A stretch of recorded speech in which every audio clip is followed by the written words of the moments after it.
Greetings. The big island of Hawaii is called the Orchid Isle. On this side of the island, where we get considerable rainfall, town of Hilo and nearby cities, this is a place where you can just grow an orchid by hanging it on a tree or a wall. Or climate is perfectly suited for most varieties of orchids. And they seem to be doing a lot of blooming right now, so I'd like to show off some of the orchid flowers. Right here we got a real nice one. I believe it's a Dendrobium, but the flowers are definitely not typical. Alright, here we have one that I think everybody will recognize. This is the Cattleya. That's a Corsage Orchid. Very common. Very common. It grows really well around here. It appears we have two that are very similar here. There's one that has purple and yellow in the tube. And there's this guy right here who's got a roughly purple tube. This one over here is one of my favorites. That's a little Dendrobium called Samurai. You see the little petals of the flowers that are sticking straight upward and somewhat twisted. They resemble a samurai's helmet. This little guy is a species orchid that called the coconut orchid. And there's little teeny weeny bitty flowers. I think it's really cool. It is not one of the big showy varieties. Right here is a yellow Oncidium. And it looks like, oh my goodness, look at that. We're getting ready for a Vanda flower. Oh, that's neat. This Oncidium over here is called Tom Paisley. It grows like a weed in Mountain View. See right there how it's jutting out from underneath the shrub. Oncidium grow particularly well hung in trees around here. Here's a really nice autumn gold colored one. It's hanging in the Viamia white native hibiscus. This plant grew itself out to be about 50 pounds a while ago and actually tore down from the hibiscus during a storm.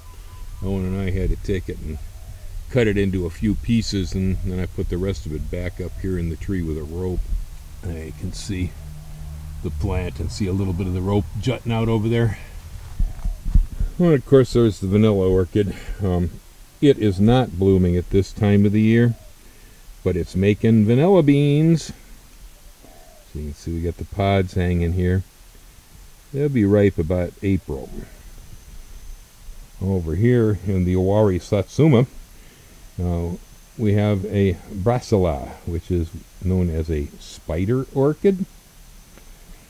I could smell it from here. I guess properly described, it kind of smells like alfalfa hay. It's intended to attract something that likes that smell, and I'm sure it's not a bale of hay. I've often referred to the smell, though, as being like spider farts. Not an orchid, but the blue ginger is in full bloom right now. Absolutely gorgeous. Just have to show it off. Black Anthurium is another odd one. That one's got quite a collection of different colored anthuriums here.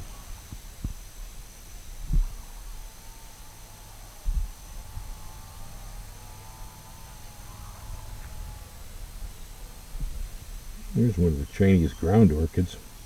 Most of our orchids here are hung up in trees, but this one is different. It likes growing on the ground. This little guy here is Sherry Baby. It smells like chocolate or vanilla, some such thing. Got a nice smell. And then, of course, we have the classic Moth Orchid, or Phalaenopsis. This is probably one of the most commonly grown orchids in the world. Even here in Mountain View, this one stays in the windowsill because they don't really like all the water outside. Temperatures are okay for them, but it's a little too wet. It's not an orchid either, but this little terrestrial bromeliad here Has some great looking flowers on it. Colors are just a knockout. Totally day glow. Another bloom that got my attention is this Kalanchoe right here. That's a rapid growing thing. I think I started that cutting just about 6 months ago, and look at it. It's already ready for a sale. Easy bloomer. Great plant. So there you go. After days of ghosts and goblins, we're back to flowers again. Enjoy.